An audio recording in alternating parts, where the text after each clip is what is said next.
costing 11,745 kwacha, and 15 receipt books costing 4,089 kwacha in 2023 from private printers, which were used to collect revenue in amounts totaling 4,611,689 kwacha without authority from the Secretary to the Treasury. And 3, the agents procured 100 assessment books costing 13,500 kwacha from private printers, which were used to collect revenue in amounts totaling 2,506,321 kwacha in 2023 without authority from the Secretary to the Treasury. Controlling Officer's remarks: the finding of the Auditor General is acknowledged. Cause: the officers at the time were under the mistaken view that accountable documents to be printed with authority from Secretary to the Treasury are those, page 6, relating to the receipting of general revenue license fees deposited in the government control account and not for the receipting of funds retained by the agency. Corrective action taken. My office has engaged the strong room of the Ministry of Finance and National Planning to design and print accountable documents for the agency. In the interim, while I await the response and finalization of the matter with the strong room, my office further requested for authority from the Secretary to the Treasury for the agents to print all accountable documents at the Government Printing Department. Refer to Appendix D to E. Appendix D is a letter to strong room for the design and printing of accountable documents. Appendix E is Permanent Secretary's letter seeking authority for printing of the accountable documents from government printers. Audit finding number C, failure to collect revenue. During the period under review, the agency was owed amounts totaling 4,089,400 kwacha in respect of environmental impact assessment fees and fines, among others, by 113 companies to which the agents issued demand notices.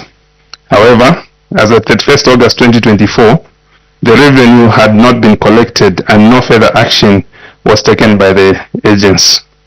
Controlling Officer's remarks: the finding of the Auditor General is noted. However, the Honorable Committee may wish to note that the outstanding amount in unpaid fines is 3,340,400 kwacha from 71 companies. In that, 1, out of the 113 companies cited in the Auditor General's report, 24 companies were issued with environmental orders and did not demand notices as reported. Environmental orders do not attract the payment of summary fines or any other monetary penalty, but requires the licensee to comply with the order by taking corrective action as stipulated in the order. Number 2, demand notices issued to 18 companies were discharged as the companies had provided the agents with a satisfactory justification in response to the demand notices. And now turn to page 7. Therefore, honorable members, the outstanding amount in unpaid funds was 3,340,400 kwacha from 71 companies. Cause: I wish to submit that the failure to collect revenue was due to inadequate human resources and the absence of dedicated compliance monitoring teams to follow up on the unpaid demand notices. Corrective action taken. As a corrective action, the agency has, as of October 2024, employed additional 19 inspectors to supplement the limited human resource capacity and has consequently assigned dedicated teams for compliance monitoring to follow up on all outstanding revenue collection. Thus far, a total of 510,400 kwacha has been collected as summary fines from 11 companies. In addition, 6 companies still owe 2,830,000 kwacha, which is still being pursued by the agents, and the owed amount is expected to be collected by the first quarter of 2025. Refer to appendices F to H. Appendix F is a list of companies issued with environmental orders. Appendix G is list of companies whose orders were discharged. And Appendix H is summary findings collected from 11 companies. Audit finding number D, loss of revenue due to unpaid licenses. During the period under review, 719 companies holding licenses for waste management, pest control, and other related services did not renew their licenses. Despite this non-compliance, the companies continued operating under the terms of the expired licenses. However, the agents did not take appropriate corrective action to address this issue. As a result, a total of 12,394,670 kwacha that should have been collected as revenue from license renewals remained uncollected as at 31st August 2024. See the table 2 below. And on page 8, we have table 2 there, listing the regions where these companies were domiciled. So Lusaka region, there were 96 expired licenses worth 98,880 kwacha. Livingston region had 107 expired licenses worth 154,140 kwacha. Chipata region had 87 expired licenses worth 458,130 kwacha. Solwezi region had 75 expired licenses worth 261,840 kwacha. Ndola region had 486 expired licenses worth 11,421,680. Then you have a total of 851 expired licenses worth 12,394,670. Controlling officer's remarks. The finding of the Auditor General is noted. However, the committee may wish to note that from the 719 companies cited in the report, 129 companies are no longer operational and have closed down as they possessed one-off licenses for the management and use of pesticides for the sole purpose of participating in tenders for the supply of agricultural pesticides and public health for malaria control.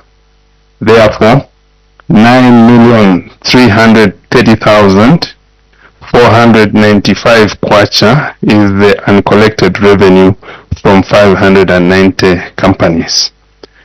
Cause, I wish to submit that the failure to collect the said revenue by the agents is attributed to the inability to carry out adequate compliance monitoring activities in the year 2022 and 2023 due to limited resources. Therefore, the agency was not able to update its license register to remove dormant companies. In addition, the agency was maintaining a manual register which required regular update. Corrective action taken. The agency has automated its services through the government service bus and eZema system, and through this automation, a dedicated system developed which allows real-time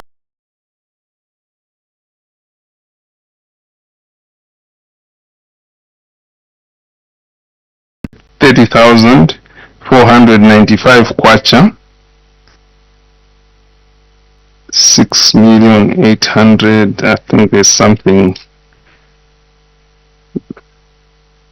6,871,700 kwacha has been collected. So out of the 9 million, 6 million has been collected from 319 companies.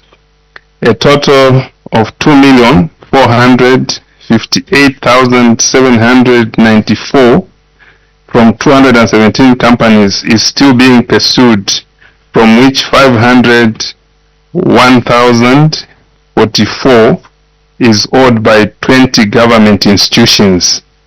Demand notices have since been issued to the concerned licensees on the outstanding amounts.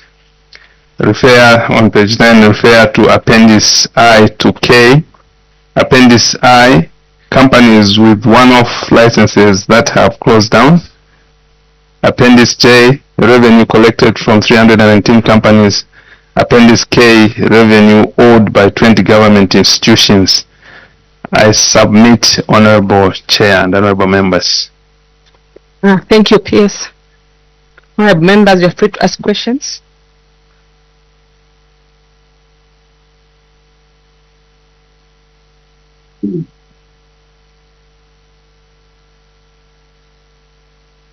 Loss of revenue due to unpaid licenses.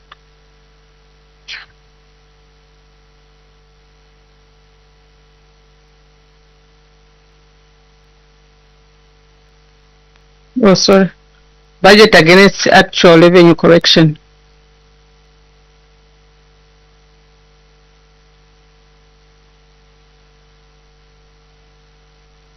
Honorable Mwira. Thank you very much, Chair. Controlling Officer, we seek an elaborated response on the failure to meet the revenue targets. The cause of this under collection we are citing as due to inadequate human resources and operational tools. ZEMA is a well-known and established government agency. We'd like to find out how this is the cause. If you can tell us what the establishment of ZEMA is and what the actual recruitment in terms of human resource as at now for it to contribute to this under collection, and also the challenges with regard to operational tools. I submit. PS, you can respond to those questions. Thank you very much, Honorable Chair. I'll give a broad overview and then I'll ask the ZEMA Director General to add. ZEMA was established quite some years back, and ZEMA already has authority to establish offices in all the provinces. But as it now, ZEMA has only had the presence in 6 places. There's Livingstone, there's Lusaka, there's Chirundu, there's Ndola, Chipata. And it's only now that we're trying to put an office in Wapula. So basically, historically, the authority is there to establish in all the provinces so that we have enough manpower, because the issue is all these issues are happening in different provinces. So we have a situation where most of these have to be followed from Lusaka. Of course, we have an office also in Solwezi. So in terms of the specific establishment versus the actual numbers, I'll ask ZEMA to add on that. But in terms of establishment, even the establishment is already established there, but we have not filled the actual numbers. In terms of the tools, it's mostly vehicles and other tools such as GPSs and some for measuring pollution control, including air pollution monitoring. So basically, the law already provides, but it has been the challenge of money to do those massive recruitments and establish the offices across the country. ZEMA, did you can add? Did you respond through the PS? Yes, thank you, Chair. Through PS. Yeah, in terms of the numbers, from the assessment that has been done, the optimum establishment, that is the full complement that the agency requires, is about 250 plus employees. When we started the year now, we were sitting at about 134. This year's budget had allowed to go up to 160, which we have managed to reach. So in terms of resources, as the PS indicated, human resources were still very much below the optimum numbers. And I think to this effect, in terms of just internal efforts, we obviously have to keep up in terms of when we do make our budget submissions, we always speak to the optimum number and hoping to get an increase. Last year, the agency managed to get an increase in the budget of about 38 million. That's what was used to recruit the extra inspectors the PS referred to. And we also procured a number of other tools. We procured 2 vehicles. And if you look at now, we have been able to actually increase performance in that regard. We're already sitting close to 100 million collection to date for this year. Thank you. Thank you. Honorable Wamnyima. Chair, I want to progress to failure to remit the bust funds of Control 99. Honorable Mfalari. Yes, Chairperson. The response here, which has been given by the controlling officer, that the cause of this under collection is due to inadequate human resource and operational tools. When you are setting a target, you always know what you are capable of doing. Are you telling this committee that you are not aware of these excuses that you are giving, that you have inadequate manpower and that's why you are failing to perform or to meet the target? Is that your submission? We thought you knew your capacity and that's why you set your targets or accepted the targets as set out. I submit, Chair. Honorable Wamnyima. Chair, thank you very much, PS, for submission, and I take note that with regards to the Public Finance Management Act, this failure to deposit funds in Control 99, I just wanted to find out why ZEMA did not seek guidance on whether the funds should be returned to Control 99, why they didn't seek guidance on this matter, and agency taken to ensure that they seek authority from the ST to return the summary fines to support its operations. Thank you very much. PS, to respond to the 2 questions. We start with Honorable Mfalari. Thank you, Honorable Mfalari. And you really ask a genuine question that when we are setting the targets, we should know what capacity we have. I think on that one, maybe it's a weakness on our part that maybe we are setting unrealistic targets that we are not able to meet. And I say this because for a number of years we've failed to meet those targets. So I think we've taken your question. Maybe going forward, we'll try to set a target which we are able to collect. But also there's this pressure sometimes that we want to demonstrate that we are also able to contribute, but I think we take your guidance that I think it's better to set realistic targets that can be achieved. Then Honorable Wamnyima, why ZEMA did not seek guidance? I think this is a failure on our part. Indeed, there's no good excuse we can give for not seeking guidance to retain these monies before we started using and before we getting the guidance from Secretary to the Treasury. But in terms of the measures that we have taken, Honorable Wamnyima, right now we are depositing all the summary funds into Control 99. Yes, we have written to ST to seek permission to retain so that maybe we can help to improve our operations. But we shall not touch this money until the Secretary to the Cabinet guides, to the Treasury gives us guidance. I submit, Chair. Thank you. Honorable Mwira. Chair, this lack of understanding of the Public Finance Management Act regarding the treatment of funds is quite surprising. Controls the Director Finance at ZEMA. Are they here? He or she is Director Finance, where? Is there? Okay. Okay. I want to believe that you must be very familiar with the Public Finance Management Act, and ZEMA is a government agency which is subject to the Public Finance Management Act. How long have you been there at ZEMA, to allow such non-compliance to go on to this extent? I submit, Chair. Director Finance. Thank you, Chair. I've been in ZEMA for about over 5 years, and I was a manager there. So I just ascended to the position of acting director this year.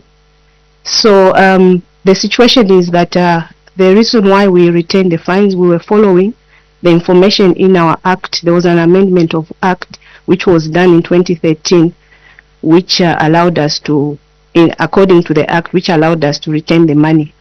Otherwise, it is not that we went against the Public Finance Act. Maybe I can request the Director, Legal Services, to help me answer this question.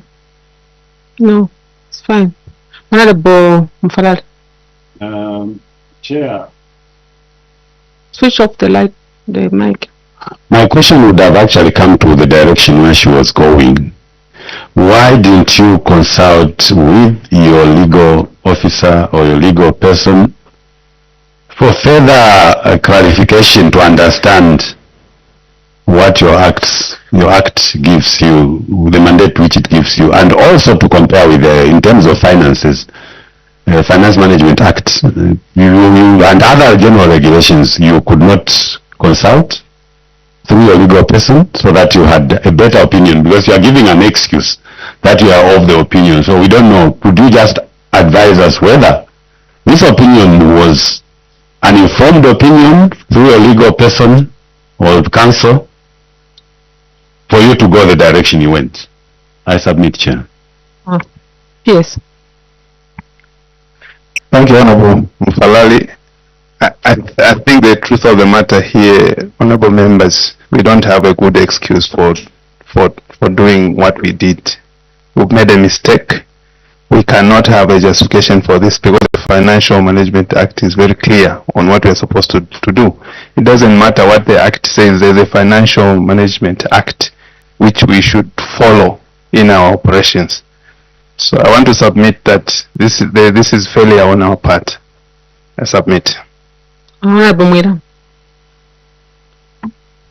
Yeah, Chair, I think the submission from the PS is head that the Director of Finance, even if you were a junior then, the Public Finance Act was enacted in 2018, and it's very clear in terms of supremacy.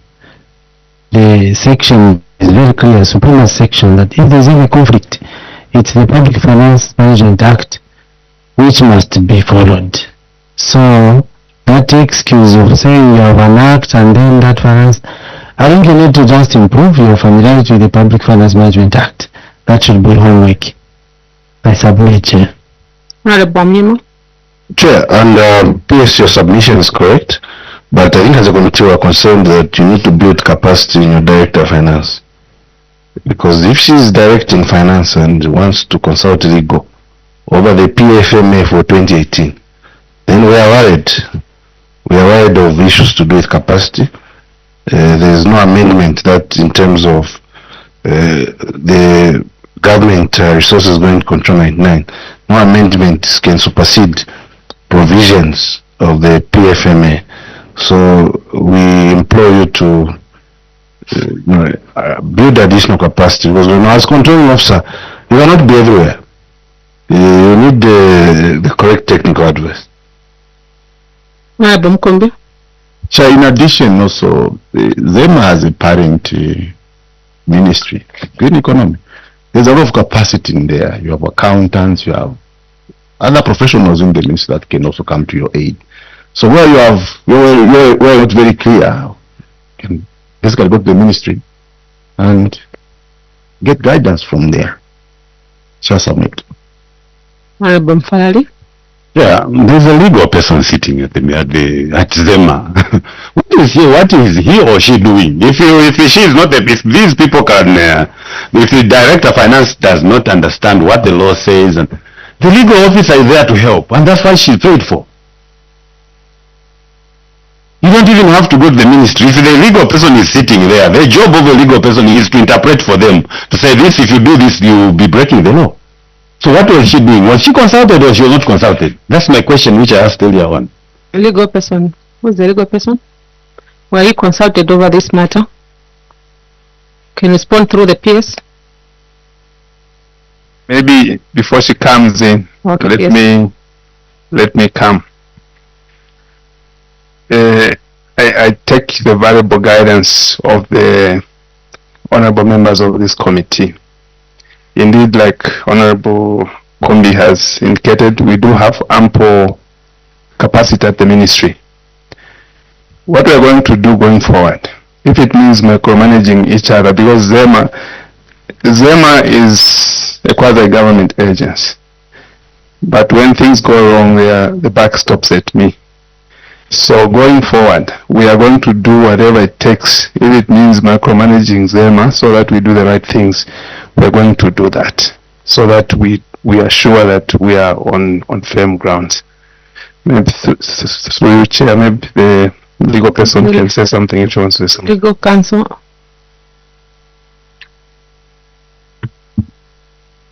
Thank you very much, Honorable Chair and Honorable Members.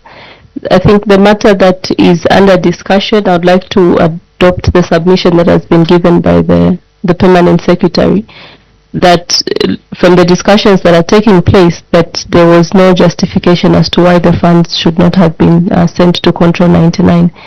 The reason the issue arose is the fact that I think something that Director of Finance was trying to explain was that from the time the agency was created, the Act permitted that all revenue collected by the agency should form part of the internal revenue for the institution.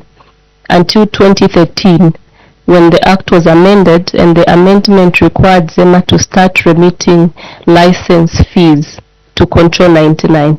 So from the, I think, internal discussions in the agency, the understanding was that since only one aspect of revenue was provided for to be remitted in Control 99, then the rest of the revenue generated by the agency could be used internally. It was on that perspective that we are here today, and with the guidance that has been, I think, given by the committee, we will move in that direction as has been submitted by the controlling officer. Thank you, Honorable Chair and Honorable Members. But the question from Honorable Mpari was, were you consulted? That was your question. Yes, Chair. You were consulted? Yes, I was. Okay, thank you. Let's progress, Honorable Members.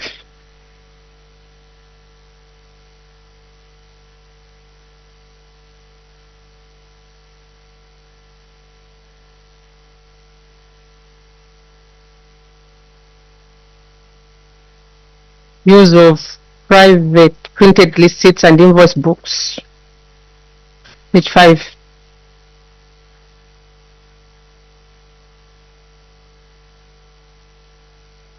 Honorable Amina.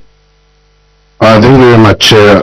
PS, your submission is well noted on the use of private printed receipt and invoice book, and that the cause are that the officers at the time were under the mistaken view that accountable documents to be printed with authority from Secretary Treasury are those relating to receipting of general review license fees deposited into the government control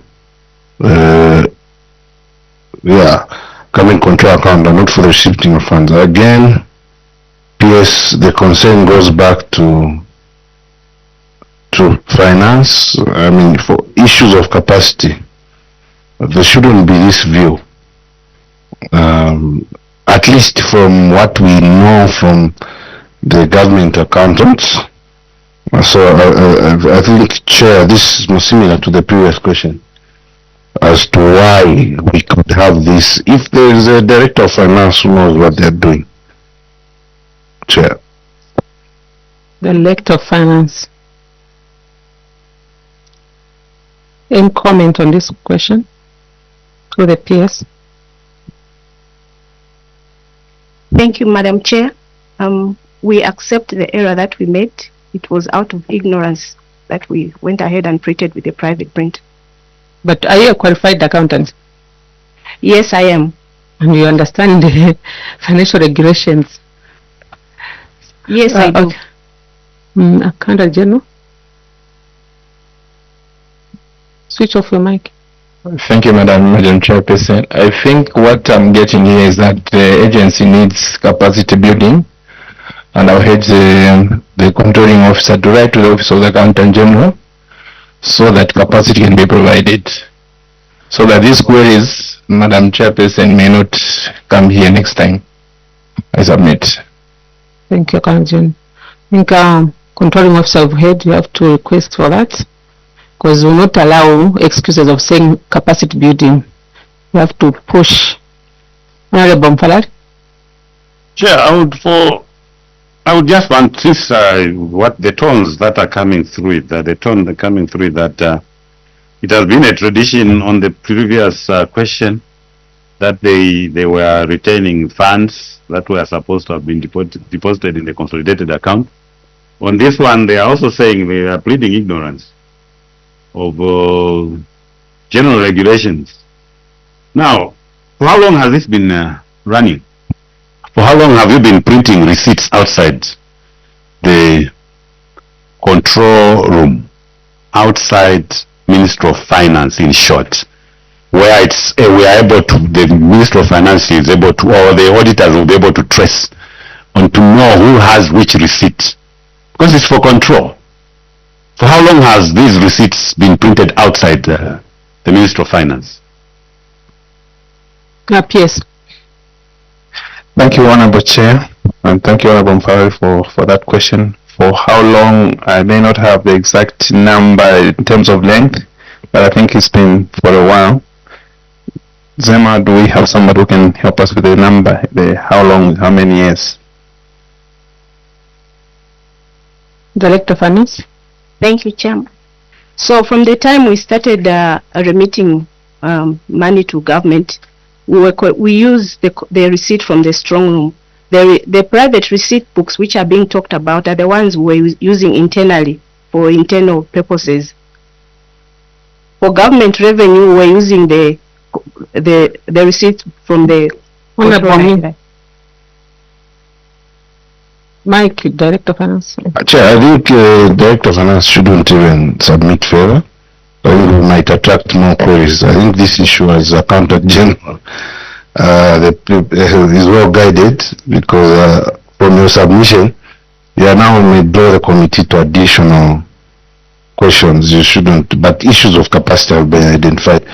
I feel, Chair, we can make progress on this.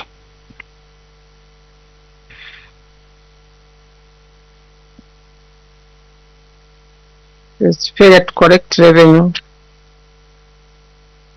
Honorable Dak. Thank you, Madam Chairperson. Failure to correct revenue.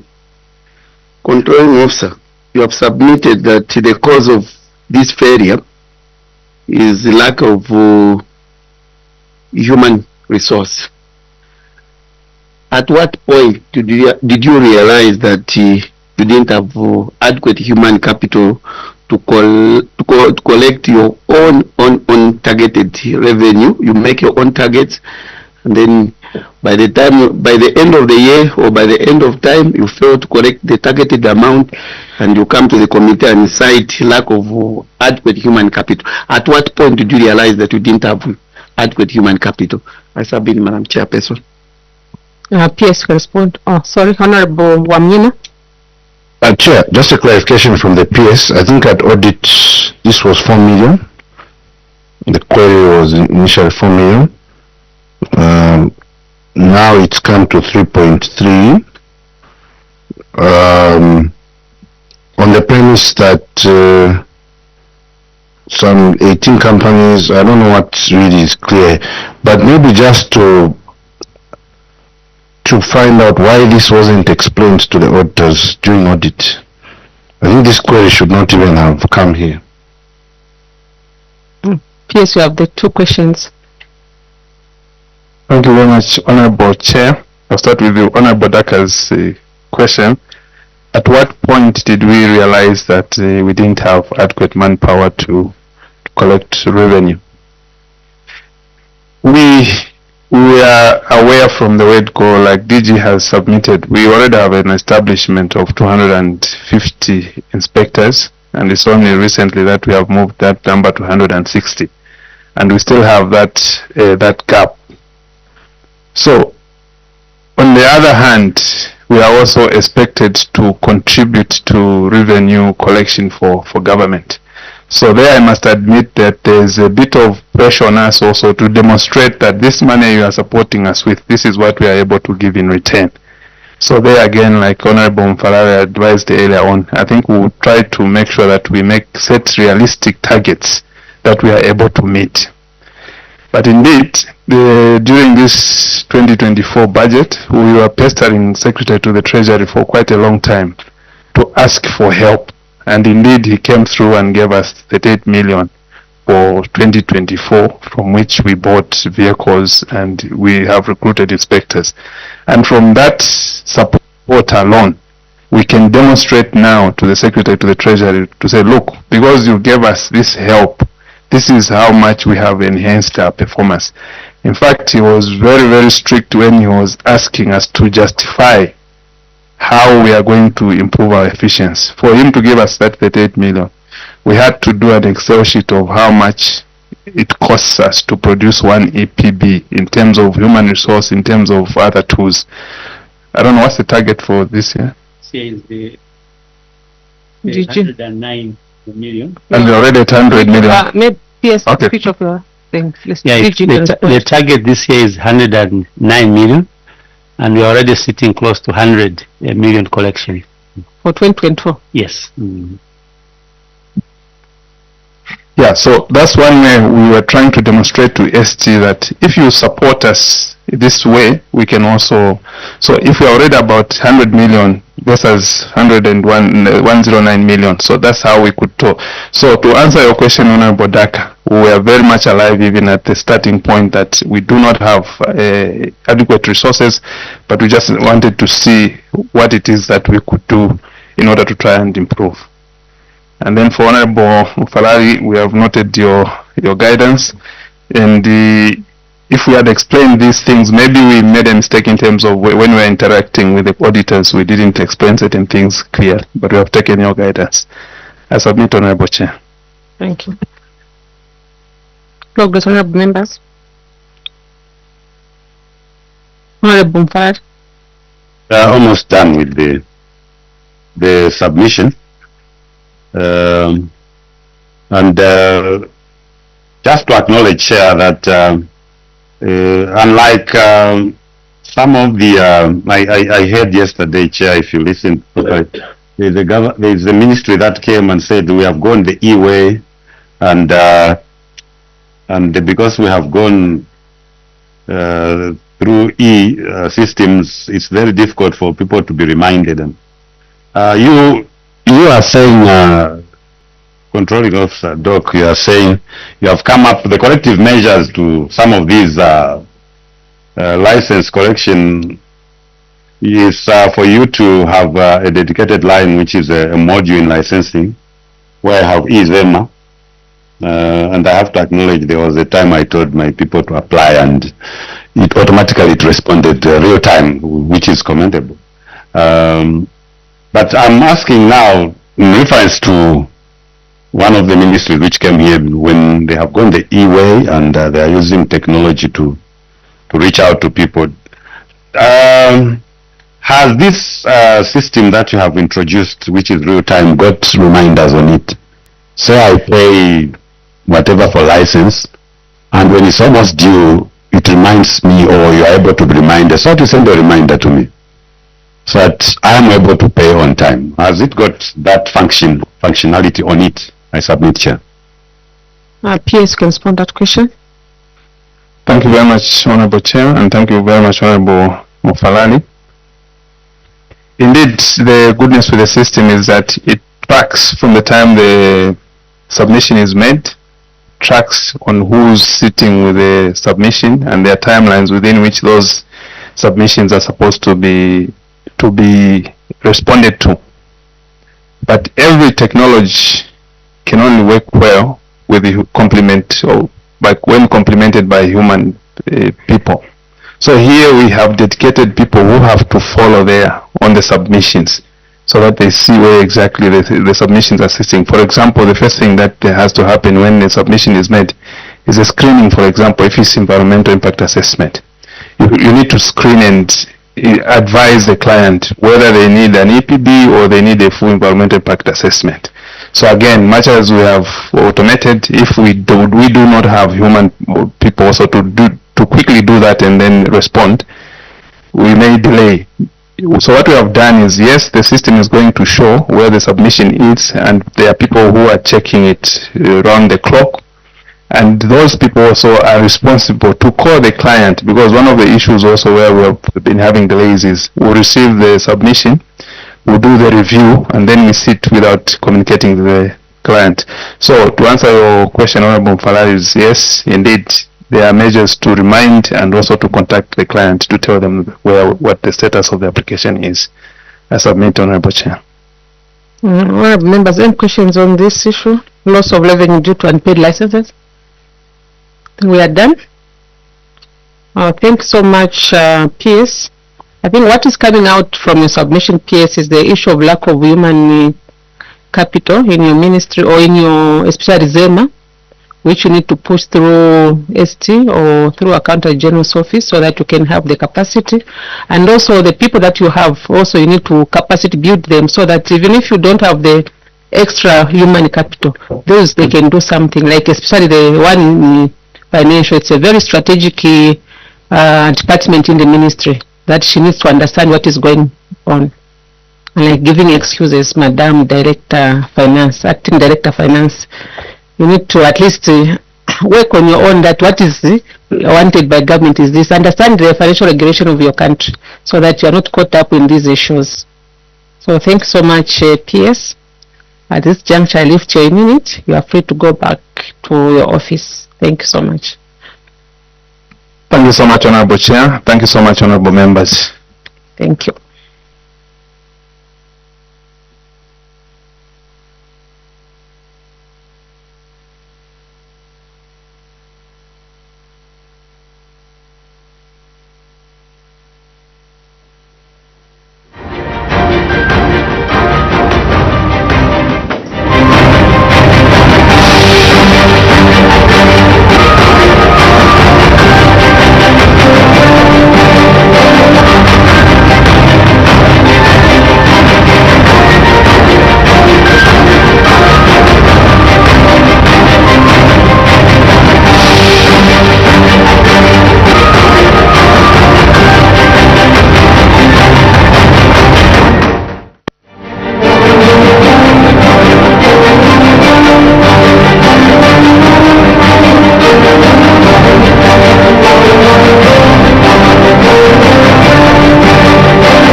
Zambia, formerly Northern Rhodesia, was administered by the British South Africa Company, BSA, from 1890 until 1924. During the BSA rule, there were political demands that culminated in the formation of an advisory council in 1918 composed of 5 elected members, out of which 1 represented the Europeans of the former Northwestern Rhodesia and 1 represented the Europeans of the